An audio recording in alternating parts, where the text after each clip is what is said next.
Assalamualaikum warahmatullahi wabarakatuh.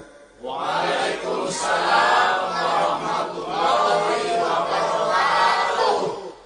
Alhamdulillahi wahdah, sadaqa wa'dah, wa nasara abdah, wa a'azza jundah. Wassalatu wassalamu ala man la nabiyya ba'dah. وعلى آله وصحبه وموالاه لا حول ولا قوة إلا بالله أما بعد. Saudara-saudara kaum muslimin rahimakumullah, seperti kita maklum bahwa Allah Subhanahu wa taala menciptakan manusia dan jin untuk melaksanakan ibadah kepadanya. Manusia yang ingkar terhadap perintah ini dinamakan dengan orang-orang kafir. Sedangkan jin yang mengingkari perintah ini dinamakan dengan setan atau syaitan dalam bahasa Qur'annya. Kemudian dalam perkembangannya, jin-jin yang kafir yang dinamakan setan ini bersekongkol dan menjadi bala tentaranya iblis untuk menggelincirkan manusia dengan berbagai macam cara dan jalan dari hal-hal yang diridhoi oleh Allah Subhanahu wa taala. Adapun yang namanya iblis pada hakikatnya cuma satu saja, yaitu yang ingkar kepada perintah Allah untuk sujud kepada Nabi Adam alaihi salam. Iblis inilah kemudian yang menjadi sesepuh, raja, biang atau dedengkotnya para setan. Seluruhnya akan tunduk kepada komando iblis, akan taat dan setia kepada perintah iblis untuk mencari teman yang sebanyak-banyaknya guna menemani mereka di neraka nanti. Maka mereka pun melakukan satu proklamasi yang bisa kita baca dalam surah Al-A'raf ayat 16 dan 17, di mana iblis dengan tegas menyatakan, qala fabima aghwaytani la'aq'udanna lahum siratakal mustaqim. Wahai Allah, kata iblis, dari sebab engkau telah menghukum saya, dari sebab engkau telah mengusir saya dari sorga, maka saya berjanji akan menipu, akan menggelincirkan mereka, Adam dan keturunannya, dari jalanmu yang lurus. Apa jalan yang lurus? Tidak lain Islam ini. Dengan segala cara dan jalan, iblis dan bala tentaranya akan berusaha menggelincirkan manusia dari jalan yang lurus. Caranya bagaimana? Ayat ke-17 menjawab, "Tsumma la'atiyannahum min ba'di aydihim." Akan kami datangi mereka, akan kami goda mereka dari arah sebelah depan.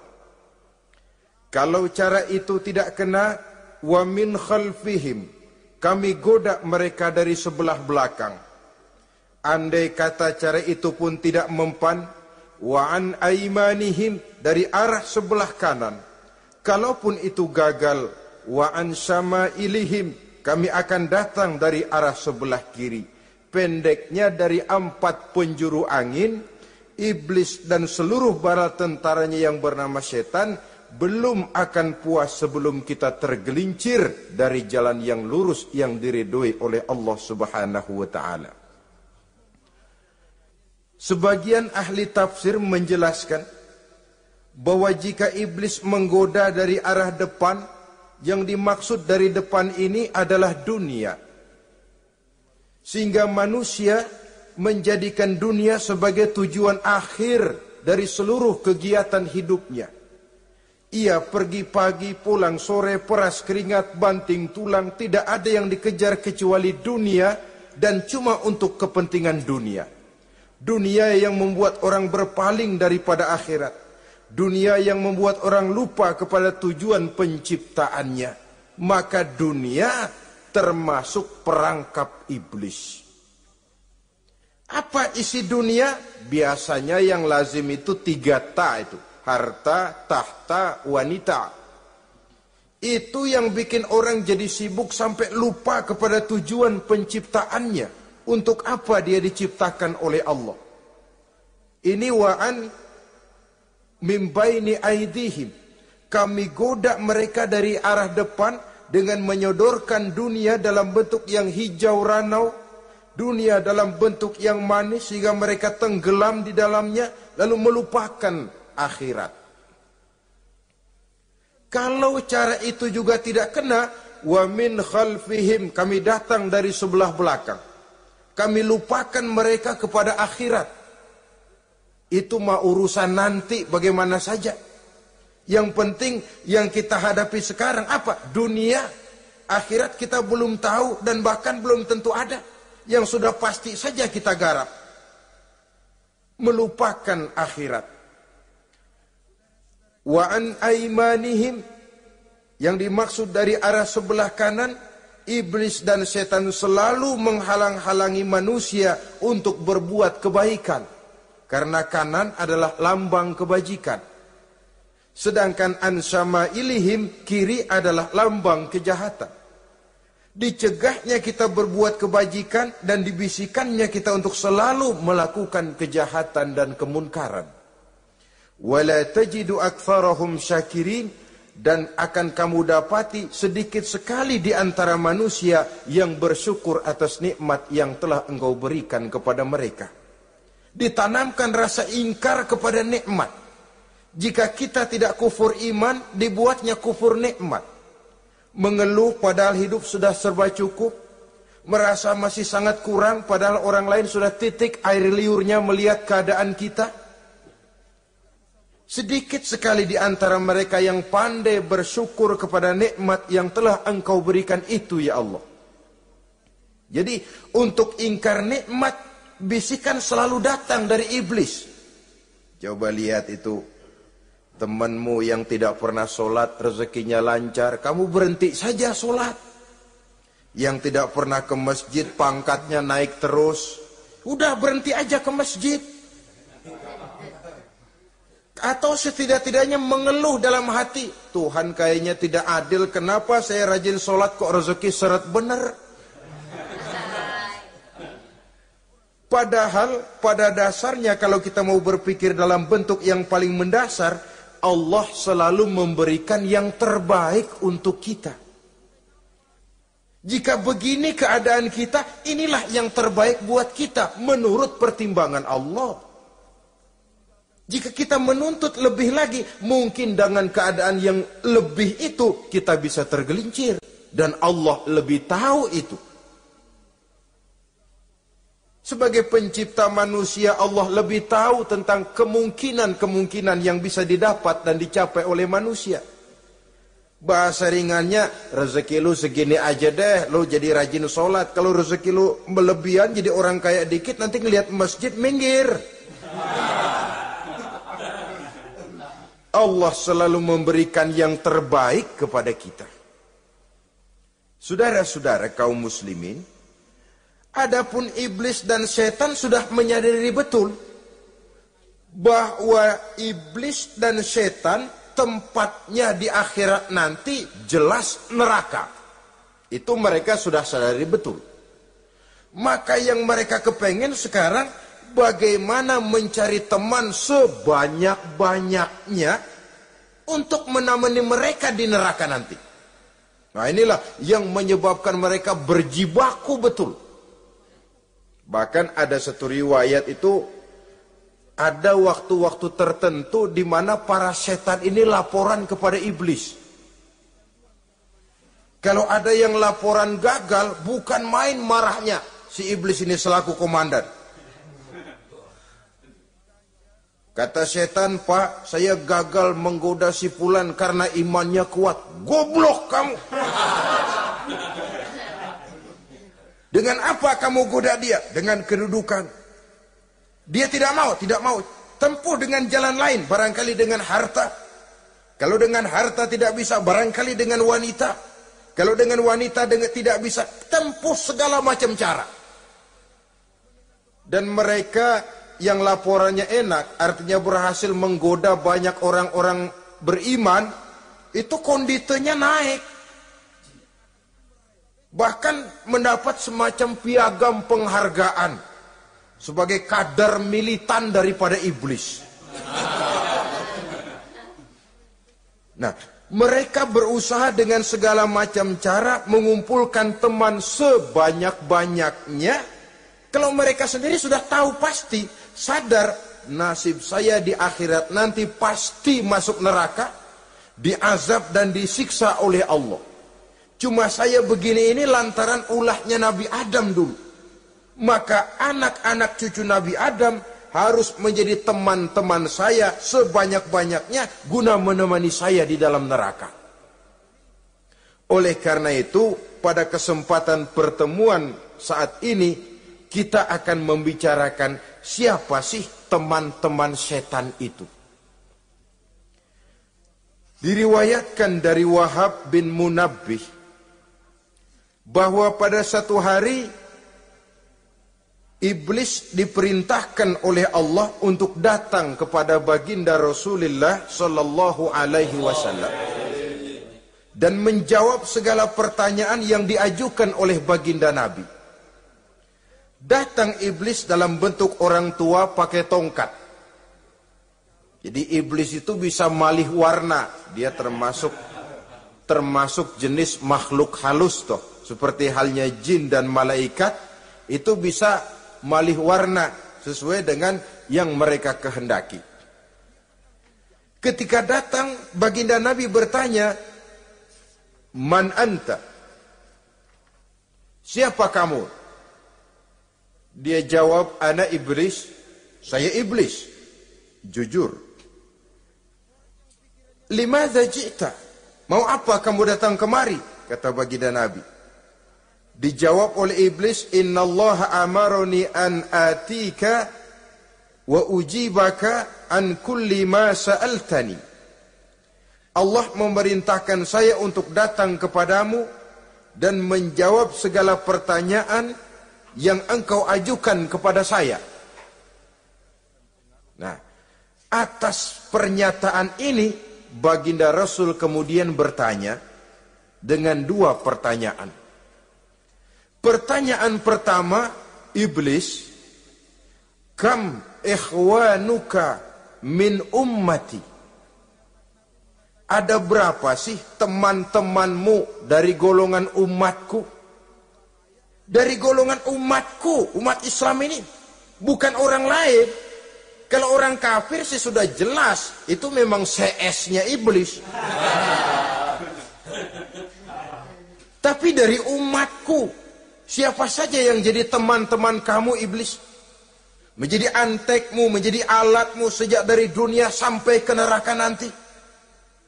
Atas pertanyaan ini iblis menjawab, "Teman-teman saya dari golongan umatmu ya Muhammad, asyarun, ada 10 orang.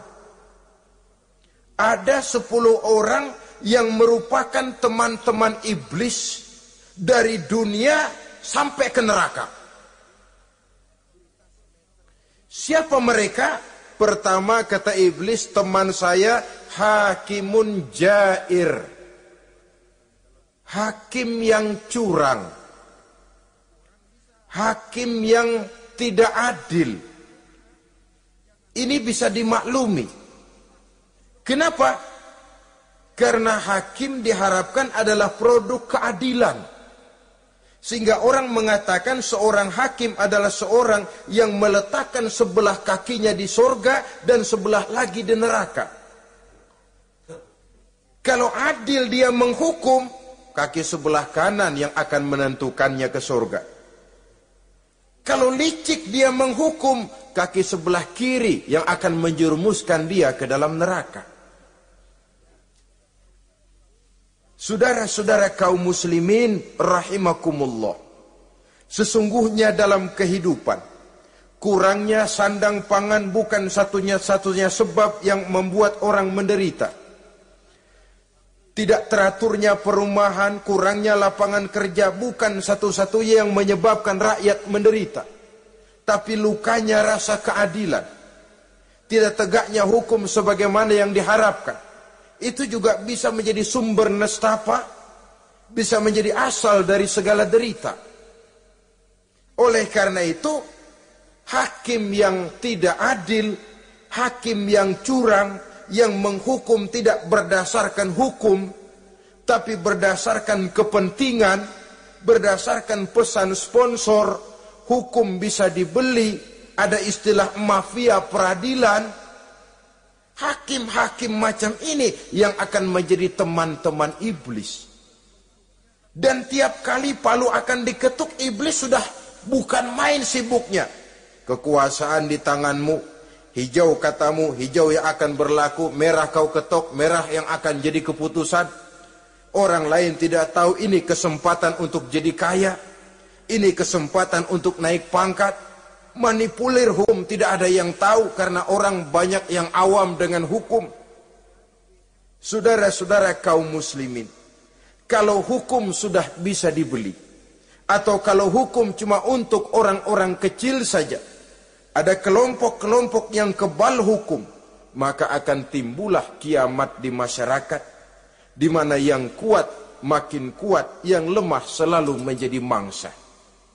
Oleh karenanya, hakim yang serong, hakim yang durjana merupakan teman-teman setan, merupakan teman-teman iblis dari dunia sampai ke neraka nanti. Ini yang pertama.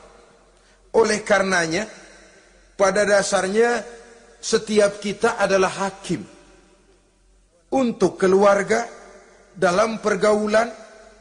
Hendaklah adil di dalam memutuskan segala sesuatu.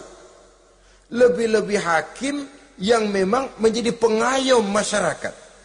Bukankah lambang para hakim digambarkan dalam bentuk neraca yang berimbang? Tidak berat ke kiri, tidak juga berat ke kanan. Dalam arti objektif memberikan keputusan sesuai dengan hukum. Sehingga masyarakat terlindungi. Dan hakim yang adil secara praktis adalah musuh daripada setan. Dimanapun setan dan iblis paling gak demen sama hakim yang adil. Itu merupakan musuh besar bagi setan. Yang menyalahkan yang salah, membenarkan yang benar. Walaupun yang salah orang besar, yang benar orang kecil. Dan kita memang oleh baginda Nabi diajarkan satu doa. Allahumma arinal haqqa haqqa warzuqna tiba'ah. Ya Allah, perlihatkan kepada kami bahwa yang benar itu benar. Sebab sering kita lihat yang benar jadi tidak benar.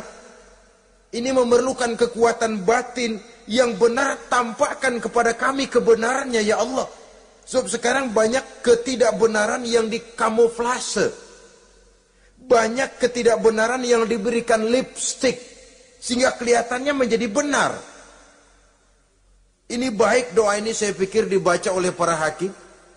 Allahumma arinal haqqa haqqa. Ya Allah, perlihatkan kepada saya bahwa yang benar itu benar. Dan tidak cuma sekedar itu. Warzuqnit tiba'ah. Berikan kekuatan kepada saya untuk mengikuti kebenaran itu. Sebab kadang-kadang terjadi juga dia tahu yang benar itu benar. Tapi tidak punya keberanian moral untuk mengatakan bahwa itu benar. Dia tahu itu barang yang hak, tapi tidak terpanggil mengikuti yang hak. Tidak punya kekuatan moral untuk mengikutinya. Lalu doa ini pun disambung. Wa arinal batila batilan warzuqna ijtinaba. Wahai Allah, perlihatkan kepada kami bahwa yang batil adalah batil. Bahwa yang salah adalah salah. Bahwa yang munkar adalah munkar. Berikan kepada kami kekuatan untuk menjauhi yang munkar, yang batil, yang zalim. Saudara-saudara kaum muslimin rahimakumullah. Kita sering mencaci kaum pelacur sebagai sampah masyarakat.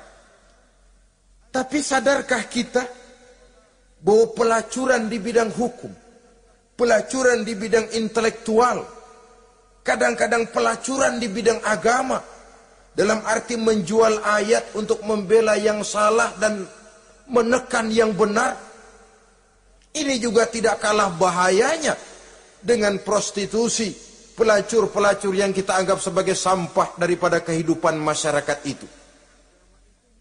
Oleh karenanya, maka hakim yang adil merupakan musuh utama daripada iblis dan setan.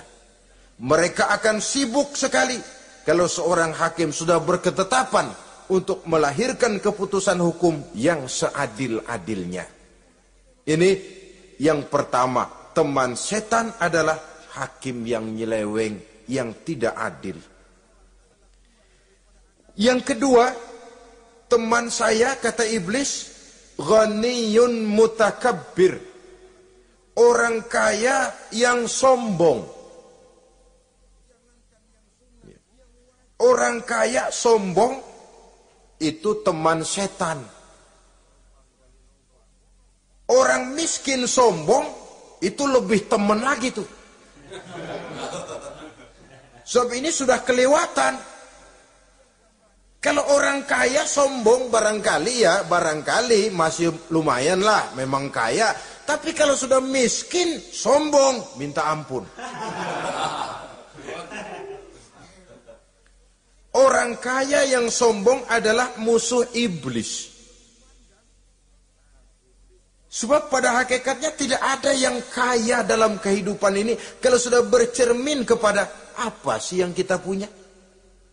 Nabi Sulaiman karena merasa menguasai antara masyrik dan maghrib, satu hari pernah mohon izin kepada Allah. Ya Allah, saya mohon izin kepadamu untuk memberikan makan kepada seluruh makhluk-makhlukmu sekedar satu hari saja.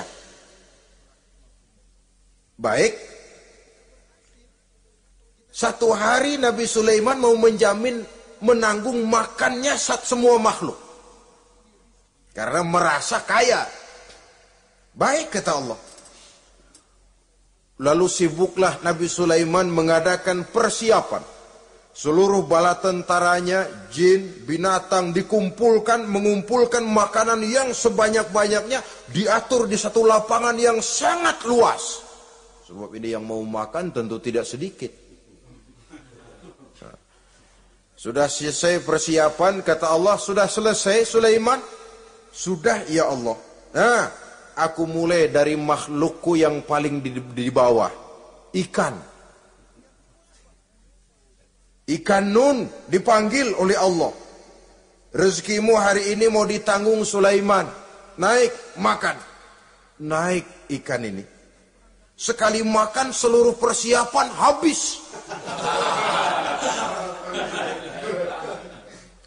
Goleng kepala Nabi Sulaiman, beliau sadar lalu sujud, maha kaya engkau ya Allah.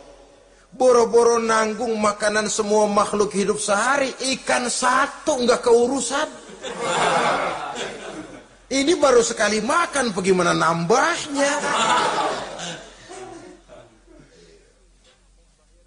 Jadi apa sih yang kita anggap kaya ini? Maka orang kaya yang sombong pada hakikatnya kacang yang lupa akan kulitnya. Tidak ada yang kita bawa pada saat kita terlahir ke alam ini.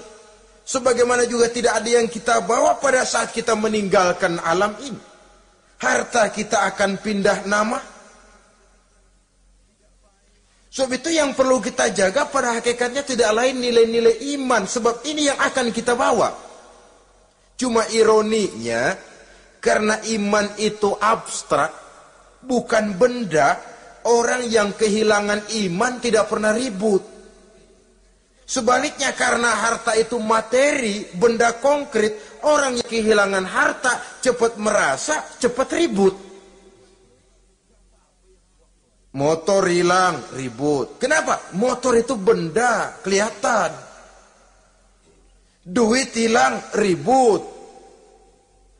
Televisi hilang, ribut. Kenapa? Benda. Tapi kalau iman yang hilang, wah kelihatannya tenang-tenang saja, bah.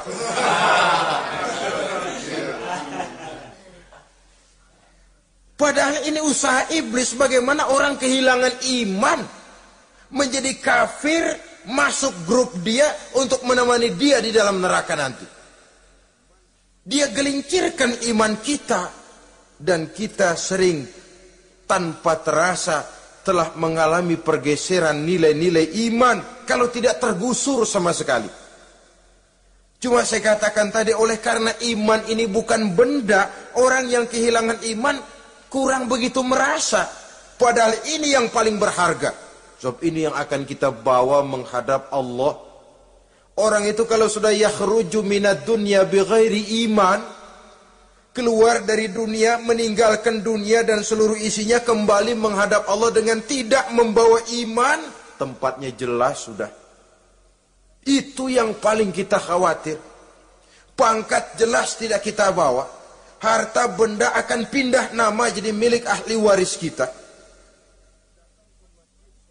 Tiba-tiba iman yang cuma satu itu tempat kita bergantung, hilang juga dari diri kita. Dengan apa kita mau menghadap Allah? Dan kemalangan apa yang lebih besar dari orang-orang yang telah kehilangan iman pada saat dia menghadap Allah Subhanahu wa ta'ala. Karena itu, saudara-saudara, terutama yang diberikan amanah berupa harta oleh Allah dalam kehidupan ini, bersyukurlah kalau saudara diberikan kepercayaan oleh Allah untuk menyalurkan rezeki kepada orang lain. Seperti keran yang nyimpen air tapi tidak untuk dirinya, disalurkan kepada yang memerlukannya. Rezeki dia cuma lewat tangan saya. Rezeki dia cuma lewat tangan saya. Berbahagialah orang kalau dipercayai Allah untuk menyalurkan rezeki kepada orang lain. Artinya agen. Wong ditunjuk jadi agen Allah, kok nggak bangga? Kalau sudah kemari cara berpikir, insya Allah rasa bakhil bin pelit alias medit bin koret.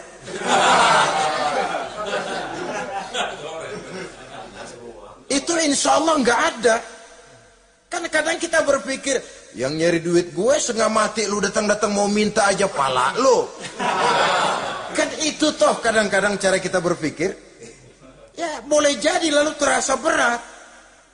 Tapi kalau kembali kepada kesadaran, barangkali alhamdulillah rezeki dia cuma lewat tangan saya. Kalau saya nggak ngasih dia, barangkali nggak semudah ini saya dapat rezeki. Allah mudahkan rezeki saya karena saya sering membantu orang-orang yang memang memerlukannya. Andai kata saya nggak membantu mereka, belum tentu rezeki selancar ini. Tidak lalu enak aja, peras keringat gua banting tulang, pergi pagi pulang sore, lu datang-datang nada aja. Berbahagialah orang jikalau sekali lagi dia dijadikan agen oleh Allah untuk menyalurkan rezeki kepada mereka yang memang memerlukannya. Kalau tidak ke arah itu kita berpikir, yang timbul bakhil. Bakhil lalu bermegah-megah dengan hartanya, timbul kesombongan. Senang lihat orang susah, lalu dia sendiri dengan hartanya cuma to show only, pameran. Lewat di kampung, senang kalau orang melotot, lihat mobilnya yang serba mengkilap, sepatunya yang serba mahal. Senang kalau, wah, semua gaya hidupnya serba jet set, wah, wah, wah. Senang betul kalau melihat orang sudah serba bengong lihat keadaan dia. Timbul takaburnya, sombongnya, ngenyek kepada yang lain. Maka orang kaya yang sombong, teman iblis, teman setan. Setan senang betul. Sebaliknya secara praktis, orang kaya yang rendah hati adalah musuh iblis.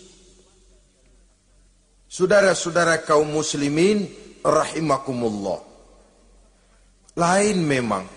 Kalau kita diberikan ilmu di akhirat nanti, pertanyaan cuma satu, ilmumu kau amalkan untuk apa? Kalau kita diberikan umur panjang, pertanyaan akhirat satu saja. Umurmu kau habiskan di mana? Tapi kalau sudah harta diberikan kepada kita, pertanyaan akhirat dua. Min aina iktasabahu wa fima anfaqahu. Hartamu kau dapat dari mana? Kau belanjakan kemana? Depan belakang ditanya. Yang ketiga, teman iblis itu tajirun khain. Pedagang yang berkhianat. Baik kepada sesama teman pedagangnya, karena ingin lebih maju dari yang lain. Terjadi persaingan yang tidak sehat di berbagai bidang bisnis. Ataupun kepada para pembelinya. Dengan mengatakan barang yang baik adalah barang yang tidak baik menjadi baik. Sebab pada dasarnya apabila kaum pengusaha sudah berkhianat akan timbul kegoncangan ekonomi. Dan kegoncangan ekonomi dampaknya adalah melahirkan kelas-kelas kemiskinan. Kemiskinan merupakan satu perangkap iblis. Biasanya orang kalau udah melarat udah dekat banget sama kafir. Kalau tidak dilatar belakangi oleh nilai iman yang kuat. Udah melarat, udah dekat benar dah sama kafir. Apalagi iblis ini menggodanya. Pandai dia. Kepada orang miskin dia datang dengan bujukan materi. Kepada yang cukup hartanya dia datang dengan bisikan lain. Pendeknya iblis dan setan itu kalau ibarat tukang joget, dia ngerti betul irama kendang.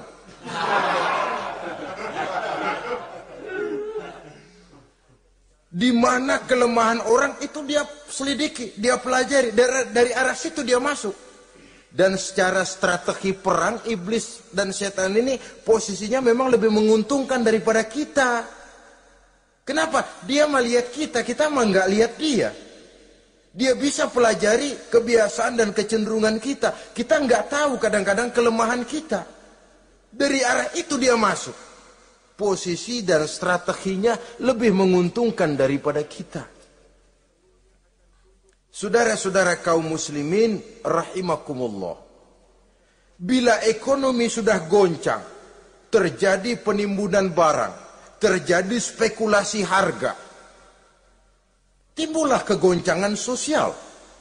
Dan dikala itu setan dan iblis pesta. Dia merasa perangkapnya berhasil. Persaingan-persaingan yang tidak jujur, yang pada dasarnya akhirnya bukan cuma merusak sistem ekonomi, tapi juga mempengaruhi hasil kerjaan. Dalam tender-tender usaha-usaha besar misalnya, oleh karena mengajar supaya dia yang mendapat proyek, dia tidak segan sogok sini, suap sana, semir sana, usap sini. Tinggal untungnya sedikit dan dia harus dapat untung besar. Akhirnya apa? Proyek yang dikerjakan cuma asal sekedar jadi. Tidak seperti standar yang ditetapkan lagi. Juga tidak merupakan kesalahan yang sepenuhnya harus dibebankan kepada dia. Kesalahan yang merupakan siklus. Mata rantai sudah lingkaran setan. Itulah sebabnya sering saya ungkapkan kalau manusia sudah jadi teman setan, lebih buas daripada bajing. Karena bajing cuma makan kelapa, tapi bajingan udah apa saja dimakan. Sudah jadi teman-teman iblis, tidak ngerti halal haram, hak dan batil. Ini kepentingan pribadi apa kepentingan orang banyak, yang penting sikat saja. Jadi yang ketiga ini targetnya memang kekacauan ekonomi. Yang kemelaratan, kemiskinan merupakan tangga untuk sampai kepada kekafiran. Dan iblis tahu betul itu.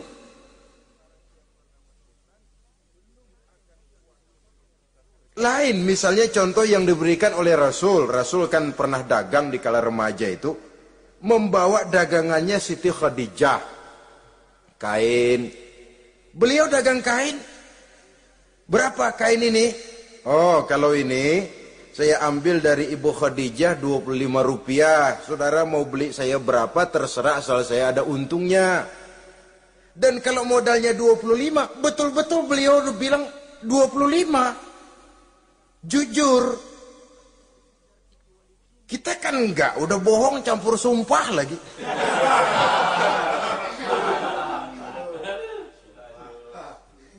Ini yang ketiga.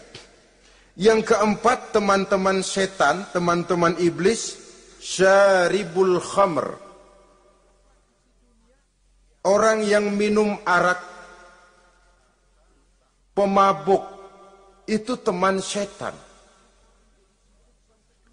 Bahkan divonis tidak beriman orang yang pada saat meninggal dunia di dalam perutnya itu masih ada khamr. Tidak beriman divonis. Jadi dalam satu pesta di mana disediakan minuman-minuman keras, iblis itu sudah masang perangkap. Dan bila minuman itu dihampiri orang, dia mulai senang, wajahnya berseri-seri. Kalau minuman dituang ke gelas, dia tepuk tangan. Bila minuman mulai mengalir ke tenggorokan, dia jijimprakan iblis. Girang bukan main.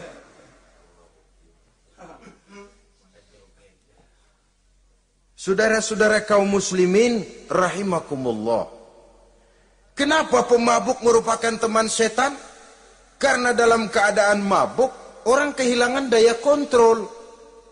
Perbuatannya nyaris tidak terkontrol lagi. Tidak ada rahasia, tidak ada harga diri, tidak ada sifat memelihara. Dan itu ciri-ciri daripada iblis. Syaribul khamr. Orang yang suka meminum minuman keras. Itulah sebabnya memang dalam hidup ini kita harus punya filter. Allah selalu menghendaki yang terbaik dan memilihkan yang terbaik untuk kita. Kalau sudah itu minuman yang baik kata Allah, itulah memang yang baik untuk kita.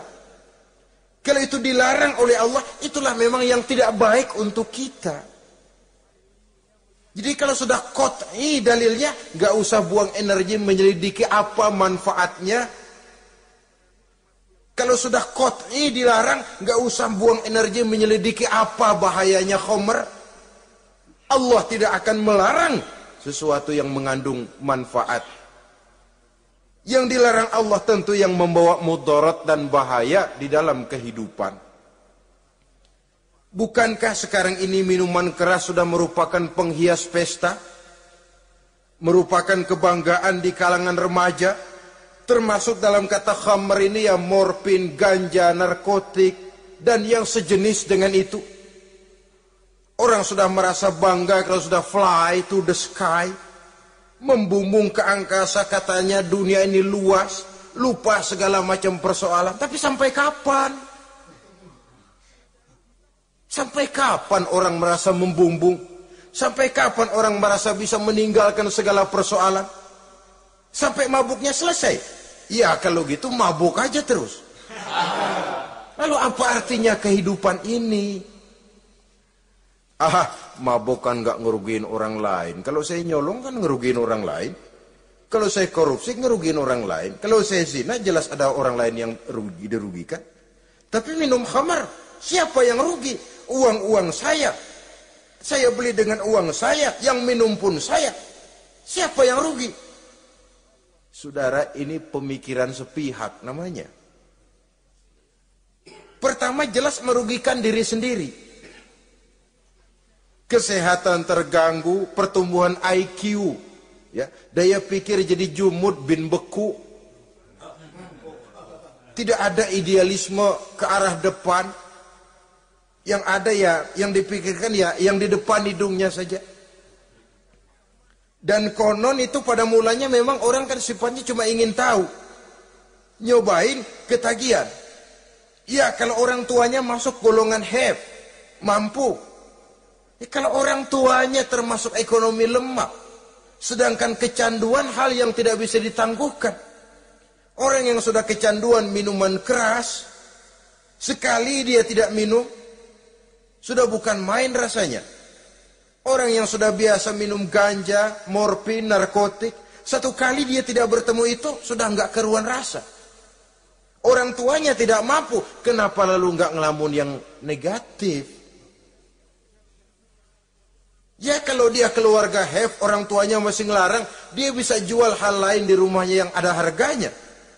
Tip deka itu, video kah itu, mobil kah digade dulu. Kalau di kampung, anak-anak muda yang menengah ke bawah, kenapa enggak ayam orang disamber?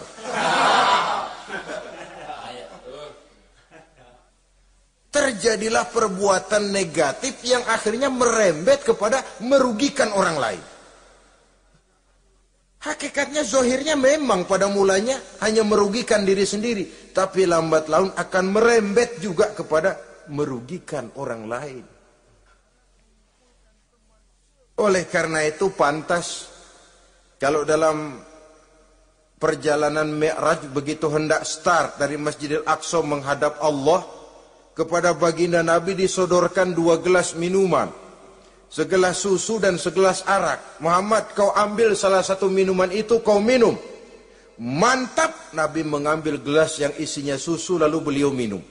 Selesai minum kata Jibril, "Shaddaqta ya Muhammad, laqad asabtal haq."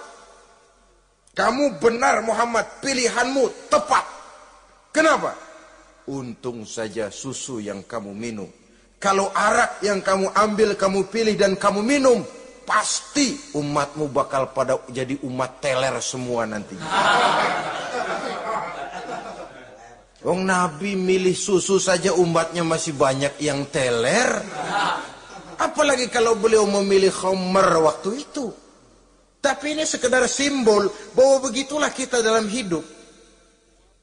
Saudara, kalau di depan kita ditaruh segelas jamu, segelas sirup, kira-kira pilih mana? Sirup apa jamu? Jamu. Orang yang berpikir panjang ke depan, dia bakal pilih jamu. Memang pahit, getir, nggak enak, tapi besok pagi badan enteng, kerja semangat, berpikir cerdas, gairah ada. Orang yang pikirannya pendek, ngapain jamu getir nih, sirup nih, manis ini. Dia minum, bukan main manisnya, besok pagi bibir pada jontor. Begitulah dalam kehidupan ini. Maka hendaknya kita berusaha dengan sekuat kemampuan untuk menghindarkan diri dari minuman keras dan pengaruh-pengaruhnya. Yang kelima, teman iblis itu al-qattat, tukang-tukang fitnah. Itu suling iblis itu, trompet setan. Sebab apa? Benar kalau Quran mengatakan, Nabi mengatakan al-fitnatu asyaddu minal qatli. Fitnah lebih bahaya dari pembunuhan. Sebab apa? Pembunuhan membunuh orang secara langsung. Fitnah membunuh orang pelan-pelan. Kalau mati mau mendingan cepat daripada pelan-pelan. Pelan-pelan mati, cepat mati, enakan cepat, nggak ngerasain sakit. Fitnah membunuh orang pelan-pelan. Nama baik orang hancur, dicoreng-moreng di tengah masyarakat. Maka tukang-tukang fitnah, teman-teman setan dari dunia sampai ke neraka nanti. Karena fitnah lebih bahaya daripada pembunuhan. Mengada-ada yang tidak ada diada-adakan, fitnah. Melebih-lebih, berita semeter jadi 3 meter, yang 2 meter. Ya kalau positif, kalau negatif, fitnah. Memang orang bilang kalau kita nitip duit jangan harap lebih, kurang bisa. Tapi kalau nitip omongan jangan harap kurang, pas saja sudah untung itu. Biasanya lebih, namanya omongan. 1 meter jadi 2 meter, 2 meter jadi 3 meter. Itu sifat dari yang namanya omongan. Kita kirim uang, udah gak bakalan lebih dah. Ini nitip uang sama saya 50.000, tambahin 10.000, langka yang berpikir begitu. Kurang malah bisa, enak aja nitip, gua kan kemarin pakai ongkos. Hitung transport misalnya. Tapi kalau sudah nitip omongan, pas saja sudah untung loh. Biasanya malah lebih. Fitnah pernah melanda Nabi Zakaria. Fitnah pernah melanda Habil dan Qabil. Fitnah pernah melanda Nabi Ibrahim. Fitnah bahkan pernah melanda kehidupan baginda Rasulullah sallallahu alaihi wasallam. Dalam peristiwa yang lazim kita kenal dengan hadisul ifki, bagaimana gosip pun sempat mengguncang rumah tangga kehidupan baginda Nabi.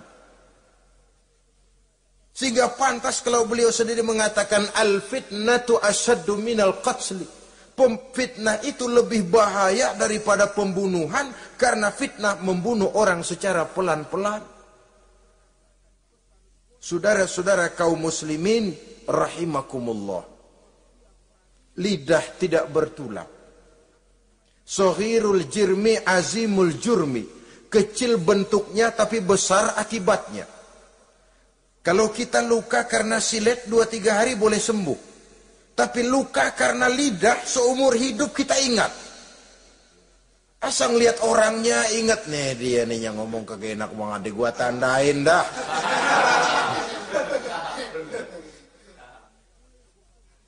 Itulah sebabnya pepatah bilang salamatul insan fi hifzil lisan. Orang akan selamat jikalau dia pandai menjaga lidahnya. Saudara-saudara kaum muslimin, yang keenam, teman setan sahibur riya. Orang yang riya, beramal cuma to show only, supaya ingin dipuji orang, ingin dilihat orang. Riya namanya. Tidak ada ikhlas. Sebab kata Imam Ghazali, an-nasu kulluhum niyamun illal alimun, wal alimuna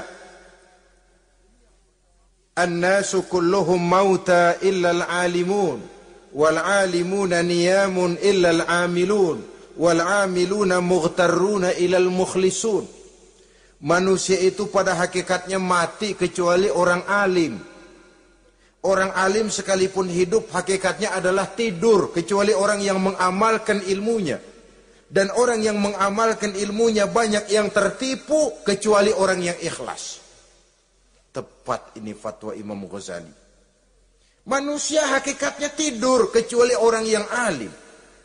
Orang yang alim walaupun hidup tapi tidur. Hidup tidur, ya nggak bisa berbuat banyak kecuali orang yang mengamalkan ilmunya.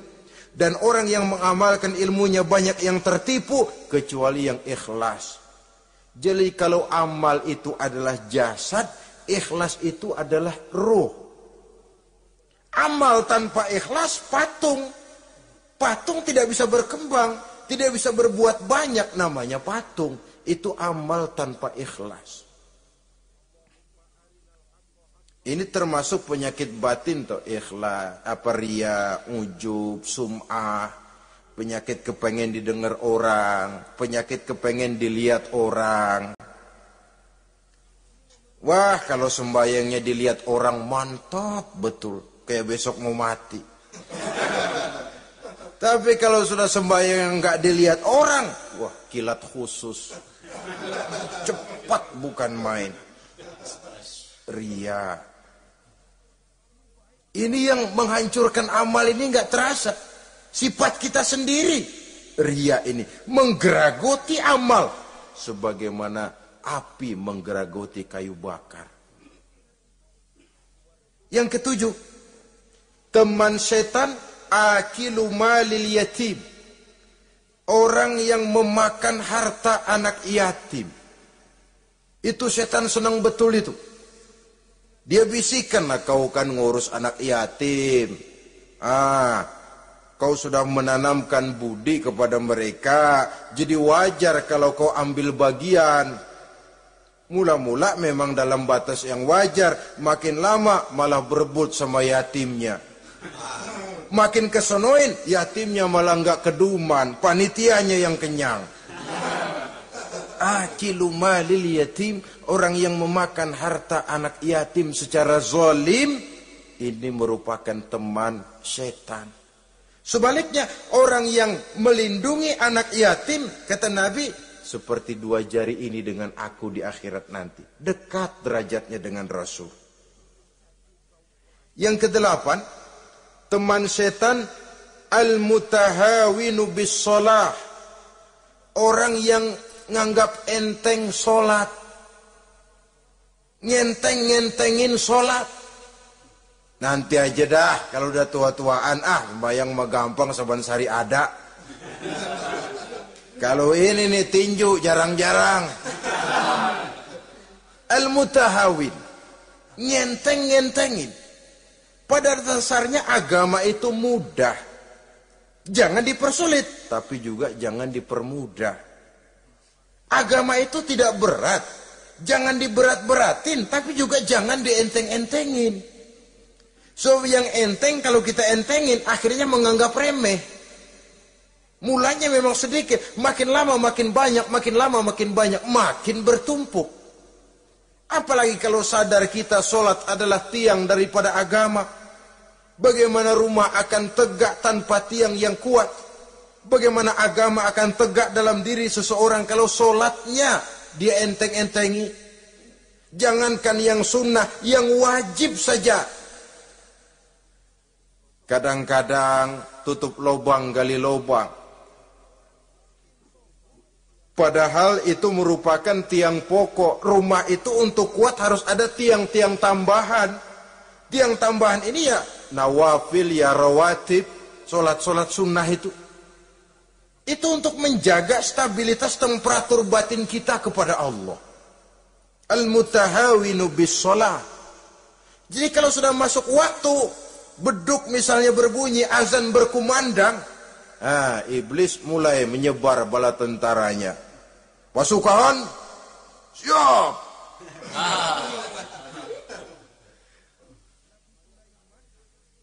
Kama yang dagang dia bisikin, sedang enaknya lo dagang, gue beli lagi banyak-banyak, sembahyang mah ada besok. Sama yang kerja, jangan ditinggal ini kerjaan, tanggung, sembahyang masih ada besok. Saudara-saudara kaum muslimin rahimakumullah. Andai kata kita berhasil, kita tinggalkan kesibukan, lalu kita pergi sholat, apa iblis diam? Setan tenang? Tidak. Masih dia bisiki kita. Iya, kalau mau sembahyang ya sembahyang, cuma buruan udah. Nah, yang mau belanja, yang menunggu, bukan main. Sampai ruku kita tidak sempurna, bacaan kita semrawut, sujud kita tidak lengkap. Sholat juga, tapi disitulah masuk iblis. Atau kalau itu kita berhasil cegah, ruku tertib, ada tumakninah, sujud bagus, iblis masuk lagi. Wah, memang sembahyang kamu mantap. Orang lain gak ada yang sembahyang kayak kamu. Yang timbul apa? Ujub. Sombong kepada diri sendiri. Begitu rapi sembahyang, lo ya pada kagak sembahyang, apaan lo? Gua nih. Itu sudah perangkap iblis. Jadi lewat segala macam cara dan jalan, kepada yang ibadahnya bagus ditanamkan rasa ujub. Kepada yang mau berusaha bagus ditanamkan sifat was-was, buru-buru. Saudara-saudara kaum muslimin, ini yang ke-8. Yang ke-9, mani'uz zakah. Orang yang enggan membayar zakat itu teman setan. Gak ada urusan sama zakat. Sayang-sayang harta dizakatin. Saudara-saudara, padahal zakat itu kata Nabi, zakku amwalakum biz zakat. Bersihkan hartamu dengan zakat. Jadi barangkali bercampur harta itu dengan sedikit yang tidak baik, bercampur dengan yang kotor. Zakat itu membersihkan yang lain. Kita misalnya dalam satu kelas punya murid 40 orang, 42 orang, ada 2 orang yang bandel, nggak ketulungan. Sudah segala macam cara kita perbaiki, nggak juga berhasil. Ini kan kalau nggak diatasi kan mempengaruhi yang teman-teman yang 40 orang. Untuk menyelamatkan yang 40 ini, nggak apa-apa yang 2 keluarin. Bikin pemecatan. Anak saudara, kami sudah tidak sanggup lagi mengajar. Dengan ini kami berhentikan dari sekolah yang kami pimpin untuk menyelamatkan teman-teman yang lebih banyak. Mengeluarkan yang 2 untuk menyelamatkan yang 40. So kalau tidak ini nanti ngerembet, yang 40 ngikut jadi ngeres. Itu juga harta. Zakat untuk membersihkan yang masih tersisa. Yang terakhir yang ke-10, teman setan, musuh, teman iblis, man yutilul amal. Orang yang terlalu panjang angan-angan. Penghitung bintang di langit. Yang hidup cuma ngitung jikalau. Wiridannya cuma jikalau.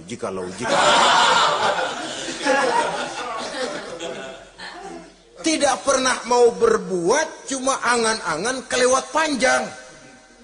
Yang ngelamun kan nggak ada sekolahan, ya siapa juga bisa ngelamun. Orang bukan tidak boleh bercita-cita, bahkan cita-cita yang mendorong kita untuk bergairah dalam kehidupan. Tapi kalau cita-cita tanpa langkah konkret, yang penting kan punya kemauan, lebihnya tawakal, nggak cukup. Pernah datang ke masjid seorang sahabat. Begitu sampai dia turun dari onta langsung menghadap baginda Nabi. Nabi tanya, ontamu udah diikat belum? Belum ya Rasul. Kenapa? Saya tawakal kepada Allah. Tuh orang diomelin sama Nabi. Ikat dulu, habis gitu baru tawakal. Betul toh. Ikat dulu tuh onta, lebihnya baru tawakal. Kalau udah diikat masih lari juga, itu tawakal. Lah belum diikat udah tawakal. Orang yang terlalu panjang angan-angan, yang akhirnya kalau tidak merusak cara berpikirnya, akan mendorong dia kepada perbuatan yang negatif untuk mewujudkan angan-angannya itu. Macam misalnya ya, pakaian kepengen bagus, harta mau banyak, usaha ogah, kerja capek sedikit tidak mau, kepengen seperti orang-orang, lalu ngelamun. Kalau tidak jadi gila, ya merusak perbuatannya. Kan berapa banyak orang yang kepengen kaya gagal lalu jadi sableng. Kertas koran ditumpukin, dikantongin, dia kira gepokan duit. Hawanya duit udah banyak aja. Tulul amal, terlalu panjang angan-angan. Nah, saudara-saudara, kalau kita sudah tahu itulah teman-teman setan, teman-teman iblis, mari kita berusaha jangan termasuk salah satu di antara 10 orang yang menjadi teman-teman iblis ini. Lalu cara untuk mengatasinya bagaimana? Imam Al-Ghazali rahimahullah memberikan tuntunan. Pertama, untuk mengatasi perangkap setan, jangan sampai kita termasuk salah satu teman setan, zikrullah. Banyak ingat kepada Allah. Sebab Nabi bersabda, inna zikrallahi ta'ala fi janbi syaitan kal akillati fi janbi ibni Adam. Sesungguhnya zikrullah, zikir kepada Allah itu dapat menyakiti setan sebagaimana penyakit menyakiti lambung anak Adam. Jadi setan itu akan kurus kalau kita hantam pakai zikrullah. Setan tidak berdaya, lemah kalau kita hantam pakai zikrullah. Ingat Allah, selalu merasakan kehadiran Allah dekat dalam hidup. Itu senjata pertama. Dengan zikrullah, setan kurus. Kalau udah kurus, ya lemas. Nggak berdaya ngadepin kita. Tapi kalau nafsu yang kita ikutin, kita umpanin tuh setan. Lah gemuk. Begitu gemuk, makin berleluasa dia ngutak-ngatik kita. Yang kedua, jangan mendekati tempat maksiat. Sebab man hama haulal hima yusiku ayyaqa'a fi. Orang yang main di pinggir kali ditakutin kecebur di kali. Jangan mendekati tempat yang cenderung membawa kita ke tempat maksiat. Saudara-saudara, yang ketiga, mengosongkan perut. Dalam arti rajin puasa, puasa sunnah. Kata Nabi, inna syaitan yajri min ibni adam majrad dam fadayyiku majariyahu bil ju'. Setan mengalir dalam diri manusia seperti mengalirnya darah. Maka persempit jalan setan dengan apa? Bil ju', dengan memperbanyak lapar. Bukan memperturutkan syahwat. Pantas kalau Nabi bilang, saya adalah sekelompok orang yang tidak makan kecuali kalau kami lapar. Dan kalau kami makan, tidaklah sampai kekenyangan.